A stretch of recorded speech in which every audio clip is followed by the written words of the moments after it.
des quartiers ou des mères de famille, ça s'est fait en région parisienne, ça s'est fait à Marseille, où des mères de famille ont organisé des surveillances des quartiers pour dire on ne veut pas qu'on voiture. Alors on peut dire, bah oui, mais il y a quand même des oreilles malades. En fait, en France, le nombre n'a pas bougé depuis 25 ans. Et je pense que l'attitude des familles a beaucoup joué, quelles que soient les origines, a beaucoup joué. Enfin, vous direz, le hashish, en revanche, il a... Hein, mais l'héroïne, c'était déjà pareil. Mais je donne un autre exemple qui est beaucoup plus intéressant.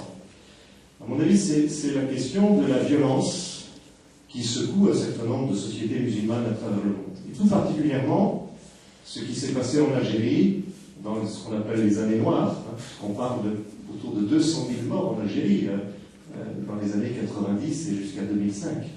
C'est un nombre considérable. Eh bien, on pouvait craindre, et moi je me souviens que beaucoup de gens le craignaient, que cette violence qui traversait la société algérienne, elle se répercute ici en France. Eh bien, ce qui est absolument formidable, pour moi ça ne m'a pas étonné, mais c'est quand même formidable, c'est qu'il y a eu une résistance unanime des familles d'origine algérienne ici en France, de dire ce qui se passe là-bas, on ne veut surtout pas que ça se répercute ici. Et ce ne sont pas les services de police antiterroriste qui ont pu y contribuer, je ne veux pas dire, hein, qui ont permis de sauver la paix ici. C'est vraiment l'attitude des familles qui a permis ça. Or ça, jamais on ne le reconnaît, jamais on ne le voit, jamais on est capable de le dire. De la même manière, la délinquance existe dans nos banlieues, on ne va pas dire le contraire. Et elle existe partout où il y a des familles qui sont dans la difficulté. Non pas que les pauvres sont délinquants, mais quand il y a de la pauvreté, il y a inévitablement de la délinquance. C'est vrai dans toutes les sociétés du monde. Alors on est attentif à tous les jeunes qui malheureusement tombent dans cette délinquance. Mais on oublie tous ceux qui ne tombent pas dans la délinquance.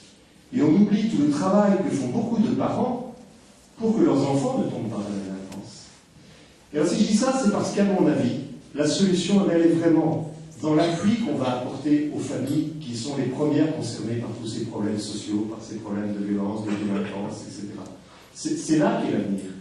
C'est seulement si on fait confiance aux gens et qu'on leur demande leur concours, eh bien que la solution, la situation sera différente.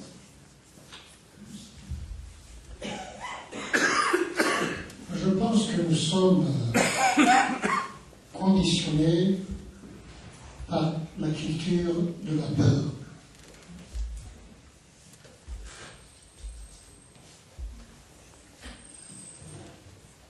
Tous les jours, les informations de 20 heures sont constituées de 99% d'images terrorisantes.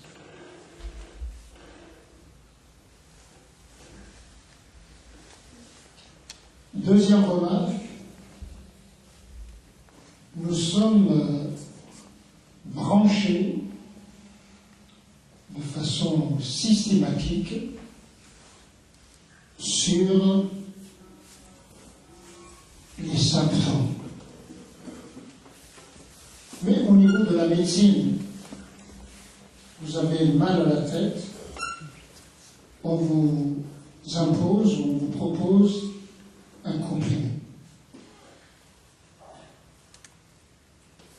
Au lieu de chercher les causes de ce symptôme, on ne fait que calmer les symptômes. Et on s'engouffre de plus en plus dans le gouffre de l'accoutumance. Nous sommes tous, de ce point de vue, des drogués. Troisièmement, les sociétés actuelles sont malades. C'est le mal-être.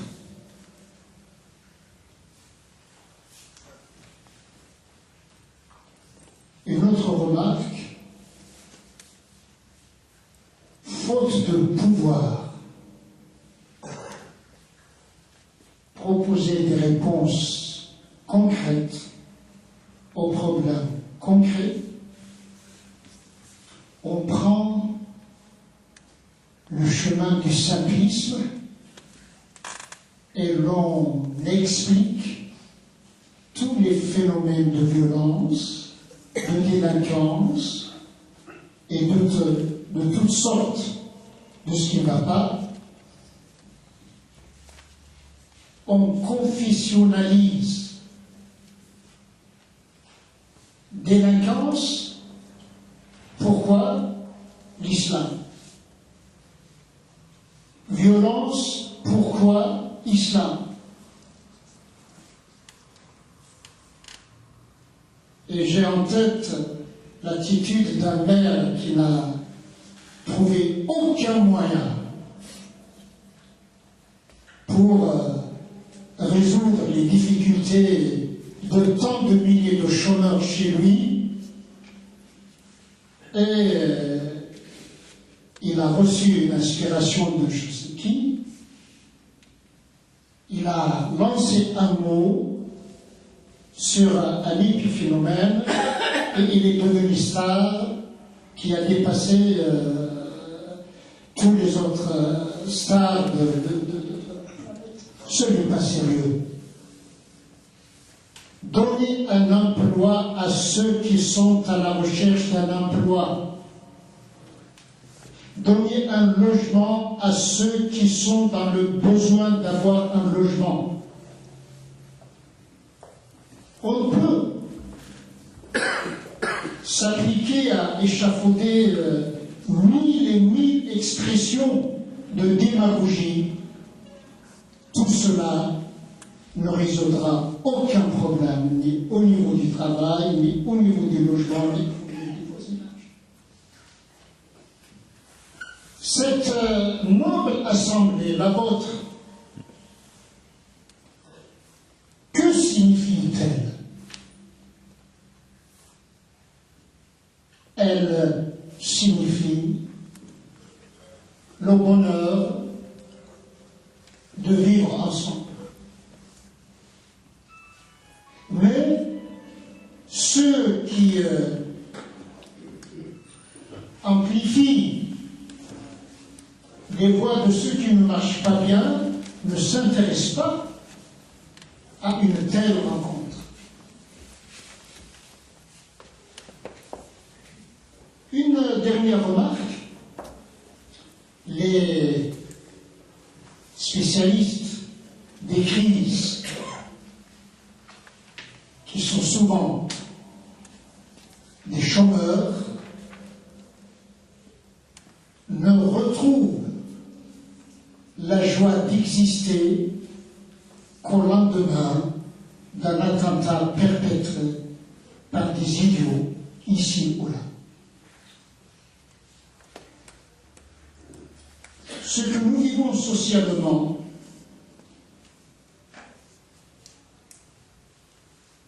reflète ce que nous avons dans la tête.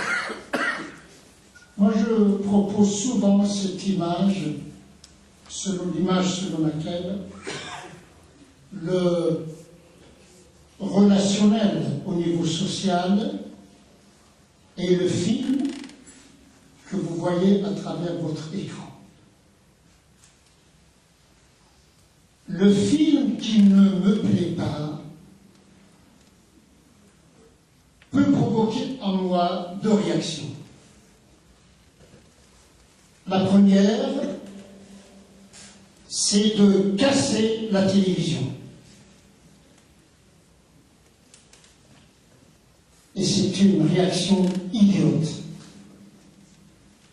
Parce que cette réaction ne mettra pas fin à ce type de film. La deuxième réaction, c'est celle qui proposerait d'écrire un scénario autre que celui-là. Mais habitués à être paresseux, nous optons la plupart du temps pour la première réaction. L'être humain, je ne suis pas, à certains niveaux, je n'ai aucun pouvoir sur mon entourage. Mais j'ai un pouvoir gigantesque sur mon interprétation et sur l'approche